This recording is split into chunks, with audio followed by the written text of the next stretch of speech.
Deborah Norville. Hello, thanks for joining us this Labor Day. I'm Mary Kelby in for Deborah. It's a law important to remember as the new school year gets underway. When a school bus is stopped with its flashing red lights, traffic in both directions must stop for obvious safety reasons. In some areas, failure to do so can land you behind bars, and that's exactly where some frustrated parents would like to see the people they've filmed as they rush past their kids' buses. Lisa Guerrero reports. Terrifying scenes like this are playing out at bus stops all across the country. Impatient drivers blowing past school buses pulled over to the side of the street as children get out. He gets hit by the car and is lucky to be alive. Passing a school bus when its red lights are flashing is illegal, but watch what happens when this bus comes to a stop. 1, 2, 3, 4, 5 cars in total ignore the flashing red lights plus the stop arm and blow right past as children are getting off the bus. This driver swerves off the road and plows through the grass just to avoid waiting behind the bus.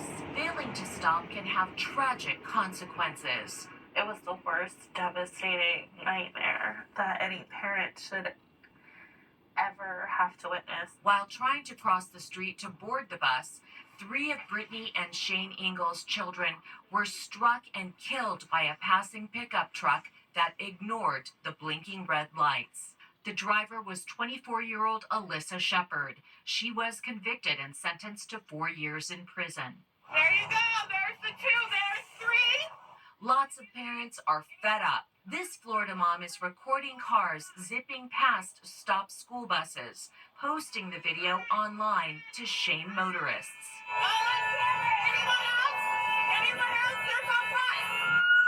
In Pasco County, Florida, deputies took us on a special detail, cracking down on drivers who fail to stop when students are boarding a bus. They slapped him with a $369 fine. Did you deserve it? Oh, absolutely. Absolutely. Penalties for going around a school bus vary around the country. Labor Day weekend. It's Labor Day, and polls show that more than half of all Americans plan on having a cookout this holiday. And you're probably throwing your burgers on the grill, but a well-known chef is coming forward to say that's all wrong. Famed chef David Chang is stirring controversy, saying you should never barbecue hamburger.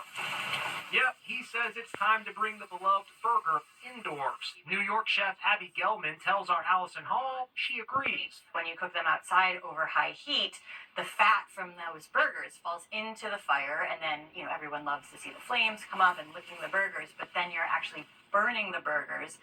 That's that char flavor. And when that happens, it creates carcinogens, which is actually not good for our bodies. Chef Abby says you can get the best burger on the stove using a cast iron skillet. It's really hot already. That's key. You want your pan to be hot. Then I'm going to do a little spray oil. You can see it getting a little smoky. Then I'm just going to cook a couple burgers here. We want to kind of let it sit for a couple minutes. It's going to form a nice crust on there, and then we'll flip it over. So how long should you cook each side? We want to cook each side at least 3 minutes. What temperature do you usually like to go to? I usually go to around 150 to 160. So these are good to go. Other foods are fine on the barbecue. Chicken and fish because they don't necessarily drip juices onto hot coals.